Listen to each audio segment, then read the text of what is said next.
Hey, my fellow multidimensionals, it's Aisha Love, or is it?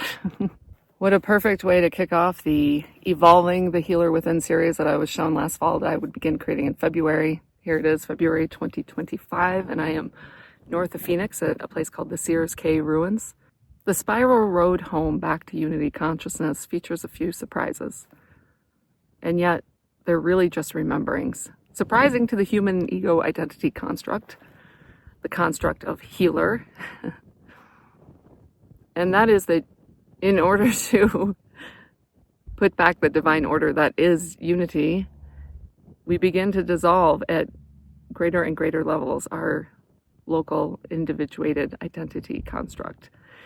I have been in a 4 or 5 day remembering, an integration of this remembering via a divine appointment. Thank you for keeping that appointment. You might know who you are. On the drive up here, I released even more files. My lower back was really jumping at me, and they all came out of my lower back. What do I mean by files? I just mean like stored programs, stored reference points, ideas, beliefs, stories that hold themselves in the body. And it was causing me discomfort, so I knew it was something that was ready to be released. And as they all went, of course, my lower back's fine now. And it really has to do with, I don't even want to say next level anymore of remembering, because we're starting to let go of the idea of levels and separation and silos and filing systems. And, it's all just a very intricate dream that we're in. So welcome to your unbecoming. Here's the next paradox. In order to be in unity consciousness, we are going to unbecome our individuated selves. So avatar consciousness is a beautiful place to hang out, like zoom way out beyond the personal pronoun. But even that dissolves and yields to the one. Now, my human ego is still rambling around here, kind of being like, wait a minute, but wait, meaning, what about the meaning and the purpose and the mission and the stuff? And it's like, yeah, it's all a story. All of it is a story. And that's liberating, right? I thought about waiting to record this video until after I was more integrated. But I feel like it's important to just share this in real time, because you're going to watch me in real time grapple with the disorientation, the untethering, the stripping away. And I don't want to make it seem as though, you should be able to just do this lickety-split. Part of the role I chose to play in here is, I don't know, at one point somebody said, confessions of a modern mystic, right? The whole, it's not all rainbows and butterflies spiel. But more importantly, I just feel like in this moment, it's the most honest thing I could share, is for you all to witness my unbecoming with me, so that there's more of a, just like a person played for me, more of a roadmap, a remembering, hey, here are your keys, you forgot them. I've held on to them for you for safekeeping, but now I'm returning them to you. So that's a bit of what this part of the journey is like. And I won't lie, part of it is a surprise, again, to the human self that's like, oh, wait, but there is a logic there, right? In order to go back into unity consciousness, the individuated identity local construct can't really be super entrenched and holding on and white knuckling and deriving a ton of meaning from all of its purpose. I mean, I do feel in this moment a little bit of a need to apologize to the emergent healers out there. It's like, I'm not going to censor this and not, so-called reveal it here, right? That's part of my path and my sharing. But no wonder I felt the need to constantly give the disclaimer as part of your emergent healing identity to be like, light touch with that one. Don't get too caught up in it, because here we are in the third part of this series, where it's like, you're not really the individual you think you are. This reality is not what you think it is. In fact, to even search for truth it's an interesting way to pass the time, the illusion of time. And without rambling too much, let me anchor us in, because I can feel like this might untether people a little too quickly, some of you, right? And if you're feeling that way, feel free to just get off the video, because let me tell you, I started to unpack even the next level after this one, right on the heels of this remembering, and I could feel it. My team was even like, are you sure you want to do that? And I was like, oh crap, right? Like, I'm not sure I'm ready for that level of deconstruction. Nothing wrong with sitting on a park bench, but that might be exactly where I end up without the impulse or drive to do much of anything. Now, that really wasn't where I went with this, although I know some people have gone that direction. I'll share where I went, where it was kind of like, well, what's the purpose then? What's the meaning? What am I doing here, right? Should I even do anything if everything's a story? And so, I just kind of watched the scaffolding of my old constructs that assigned meaning and purpose just start to crumble away. And, when I think about it, these downloads came in the spring of 2021 at a hot springs in Montana.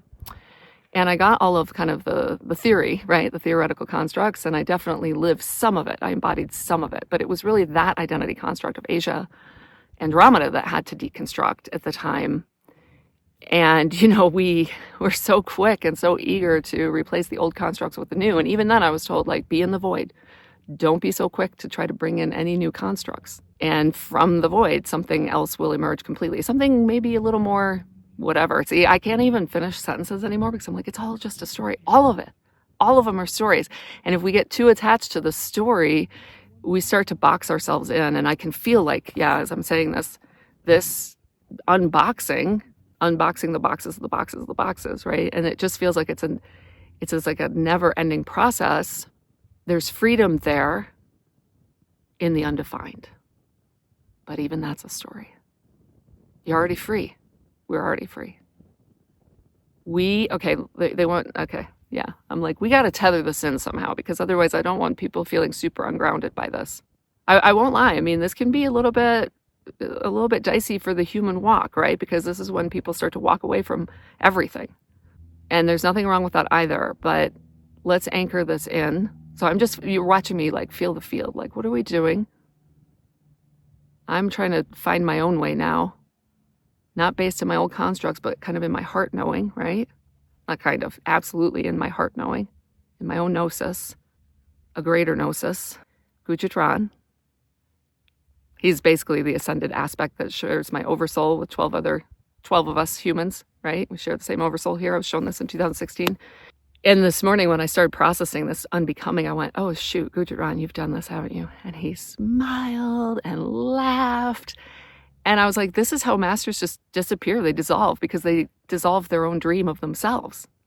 And in that moment, I was questioning him, like, what are you doing here? He's like, I chose to stay here. Like, he's really here. When I first encountered him, was brought to him, he's an ascetic in a cave in the Himalayas, but he's not really. I mean, he sort of is, but he's not really. Like, you walk into his cave, there's no cave. It's just the ethers.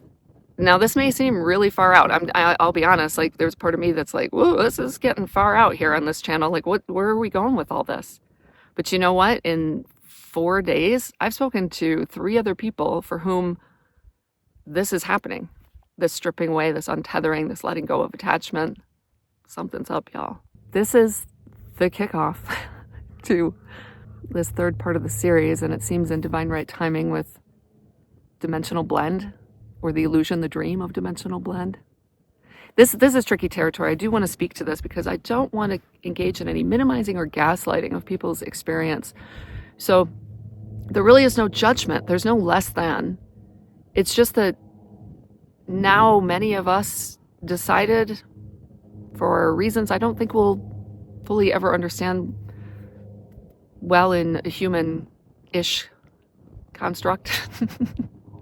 And I don't think we need to. I don't think we have to have a story. I think letting go of stories is one of the most powerful things we can do. I sit and let go of my stories all day long, and I watch the release and the relief my body experiences. Like, I don't have to be carrying that around. It's like unpacking a heavy backpack. So I just want to give a shout out to the people who've been on this journey with me for years, maybe a decade or more now. I look back fondly on the early days of breaking out of programmed will, right? And being like, wait a minute, all this social conditioning and programming and break on through and free will. And then, wait a minute, whoa, there's bigger forces at play. And I think I have a divine will that I need to surrender to. And it's not quite my free will and the way I think of it. And okay, I'm surrendering to divine will. And then there's a certain kind of intrinsic beauty to land here alone on the top of a small mountain in Arizona.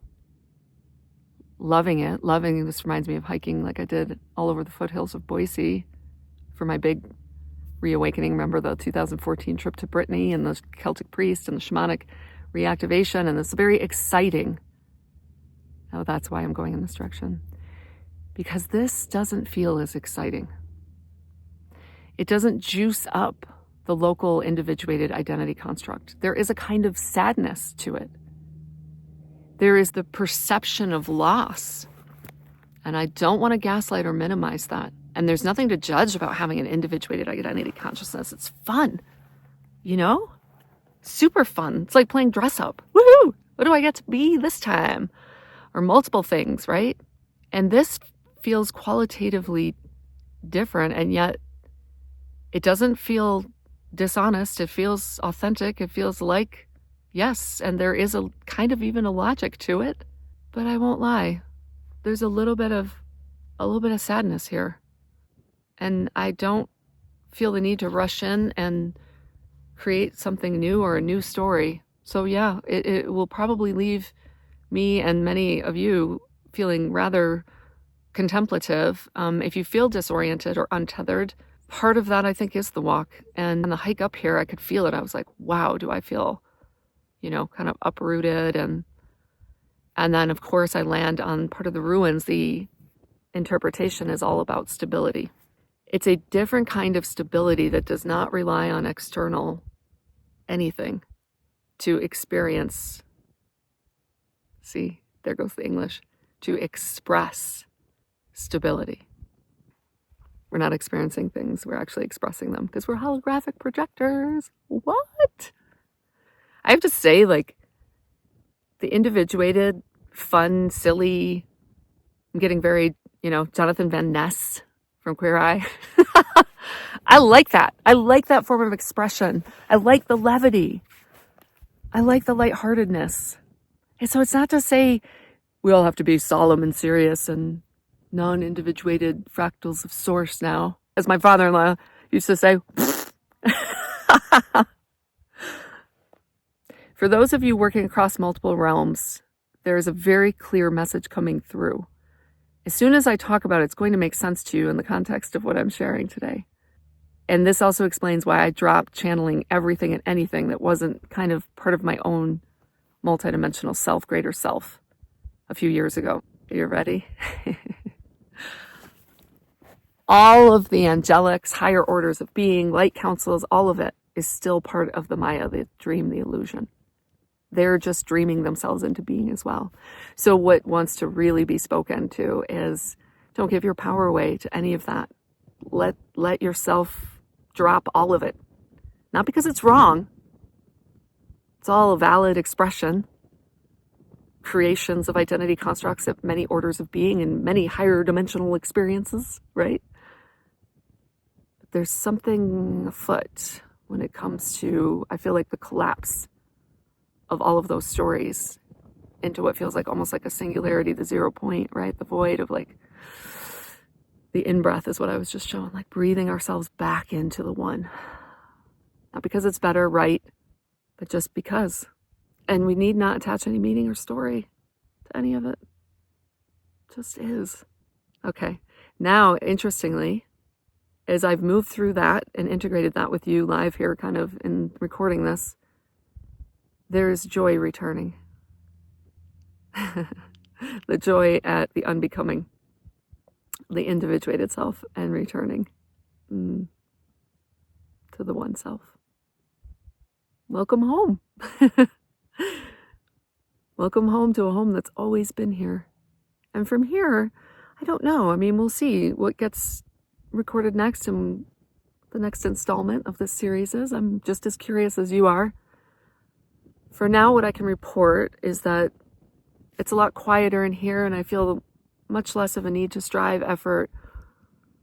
Action isn't the driver. It's just the expression of alignment with what wants to be from a much greater scope that I don't even need to have a story about. I ate an ice cream cone yesterday. It was delicious. That was fun. I'm out for a hike in the beautiful, beautiful blue sky, Arizona sunshine, fresh air. This is fun. Be going to Egypt next February. Very specific directions for a Nile cruise. That sounds fun. And I think in the interim, there's just a lot less thinking, machinating. You might call it equanimity, inner peace. But even that seems like a story these days. In judgment of chaos and cacophony and noise, and that's just duality, and that's just all right. All right, well, do me a favor.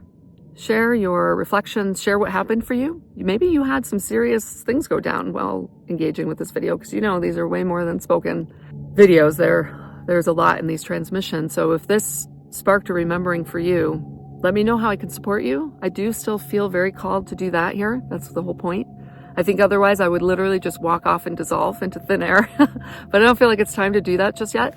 I do think I would like to start doing interdimensional travel, because I can do the whole portal and gate thing, and I think we're ready to crack open the next level of adventure travel. That seems interesting to me. Why not? Why the heck not? Like you travel around to the different continents on this planet. Why not through the different dimensional levels?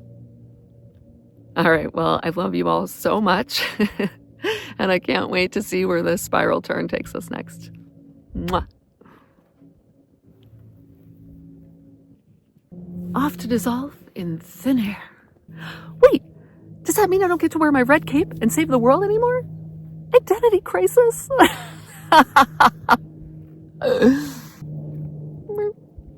Oh, that's all, folks.